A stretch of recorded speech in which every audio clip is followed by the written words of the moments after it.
조각제TV 시청자 여러분 안녕하십니까. 2021년 11월 28일 오전 9시입니다. 오늘 조선닷컴에 실린 기사 제목이 김종인 합류 갈등 왜라는 글인데, 그 내용을 읽어보면은 김종인, 이준석이 개혁 세력이고 윤석열 후보에 붙은 일종의 친위 세력은 반개혁 세력이다 라는 일종의 구도를 설정을 하고, 후보 지지율이 떨어지면은 윤석열이 김종인에게 양보할 수밖에 없을 것이란 투의 흐름을 보이고 있습니다. 그런데 이 기사에 붙은 댓글이 이 기사보다 훨씬 더 공정합니다. 윤민상이라는 분이 썼는데, 도대체 김종인을 두고 벌리는 티격태격이 언제부터인가?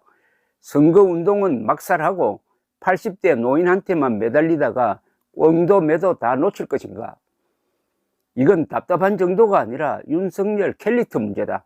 당신들도 좋아서 하는 짓은 아니겠지만 국민은 이미 충분하게 진절머리를 치고 있다. 좀 신선한 인물이 튀는 정책을 갖고 나와 유권자를 설득해도 잔머리 굴리는 이재명을 상대하기 만만치 않다. 그런데 지금껏 국힘에서 한 짓이 뭐 있나? 조국 수홍과 이준석이 벌리는 내부 총질에 요즘은 어린 대변인까지 거기 가세해 윤석열 팀을 공격하고 있지 않나?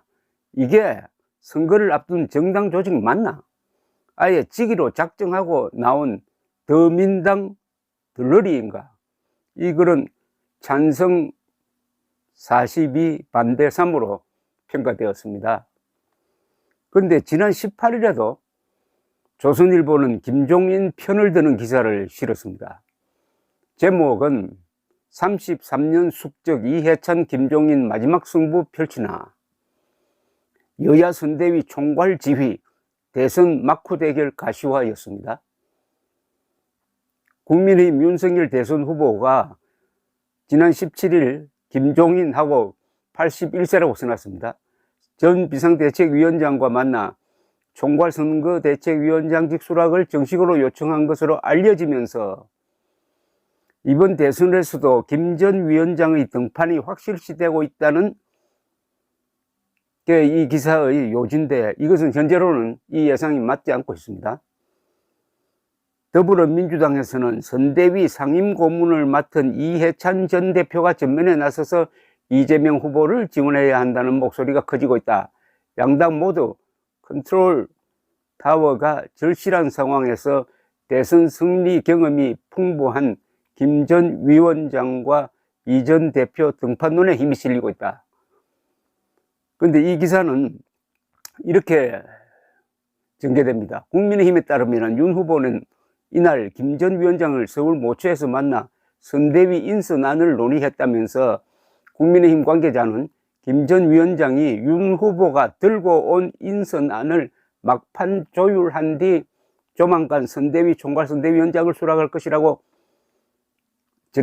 전했습니다. 마치 김종인을 윤석열의 상관처럼 표현했습니다. 이 기사는 또 여야를 넘나들며 비대위원장, 선대위원장을 맡아 강한 리더십을 보였던 김종인 위원장이 이번에도 선대위 원톱인 총괄선대위원장에 올라 본인 주도 선대위를 운영할 것이라는 관측이 나온다고도 했습니다. 이 조선일보 기사는 또 앞서 김종인 위원장이 윤 후보 주변 인물들을 파리떼로 지목하면서 허수아비 노릇을 할 수는 없다고 한 만큼 선대위에서 중진들의 입지는 줄어들 것이라고 표현했어요.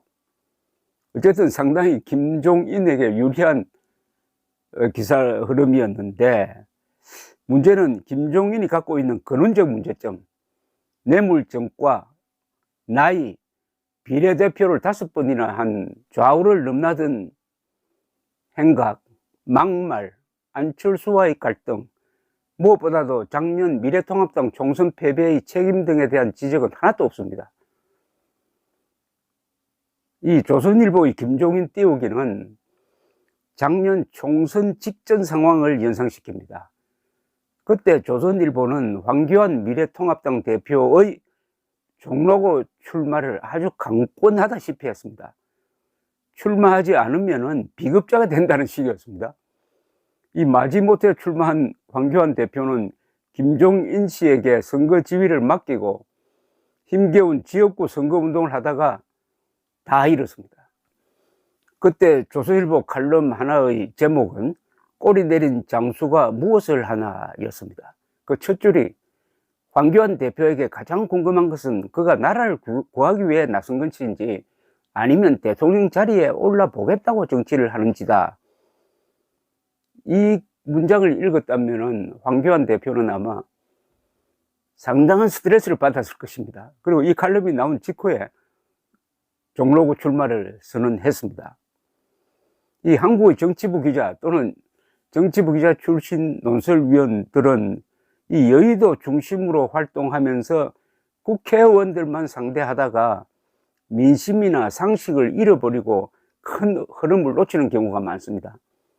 이 사실을 따라가는 사회부 기자들과 달리 정치인의 입을 따라가다가 나팔수가 되곤 합니다.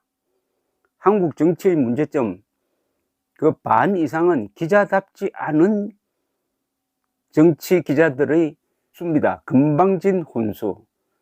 이 금방진 혼수가 그런데 힘을 발휘해요. 왜냐? 정치인들은 국민이나 유권자는 멀리 있습니다. 하루 24시간 계속 옆에 쫓아다니는 정치부 기자들의 눈치를 보지 않을 수가 없어요. 그러다 보니까 어떻게 되느냐? 좋은 예가 황교안 대표 그리고 윤석열 후보의 요사이 지리멸렬상이 아닌가 하는 생각이 듭니다. 한국의 저널리즘을 다시 세우기 위해서는 이 정치 기자들 재교육이 절실하게 필요합니다. 정치인의 말이 아니라 정치인의 행동을 보고 평가를 해야 되는 것 아닙니까? 그리고 정치인의 말을 반드시 검증을 해야 합니다. 정치인의 말을 그대로 옮겨버리면 그건 그냥 대변인이나 나팔수가 되는 거죠. 정치인들은 자기 말을 자신도 안 믿는다고 합니다.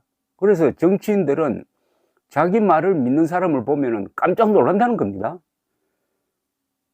그런데 정치부 기자들은 정치인의 말을 검증 없이 그냥 전함으로써 국민들에게 거대한 환상을 심어주고 그 환상 중에 하나가 김종인이라는 허상이죠. 나이 80, 뇌물증과 비례대표 5분. 이런 사실은 김종인을 전할 때 꼭 집어넣어야 할 팩트인데 대부분의 경우 이걸 빼버립니다. 김종인에 대한 우리 언론, 특히 언론이라고 하면 좀 그렇습니다. 정치 기자들의 이 편향적 보도, 이거는 저널리즘이 아닙니다.